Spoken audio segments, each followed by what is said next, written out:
Oduu gammachiisaa hawaasa Oromoo biyya Kaanadaa fi olloota isii jiraattan maraaf guyyaan ayyaana hambalee Edmonton yookaan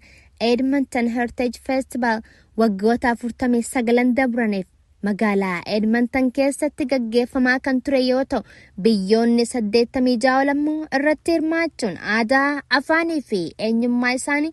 addunyaatti mul'isu. Maarree tattaaffii fi qabsoo yeroo dheertuutiin booda waldaan hawaasa Oromoo kaaba Albertaa Oromoota magaalaa Edmonton waliin ta'uun Oromiyaa bakka bu'anii bara kana yeroo lammataatiif ammas Oromoo fi Oromiyaa haala adda ta'een dirree addunyaatti beeksisuuf qophii isaanii xumuranii jiru.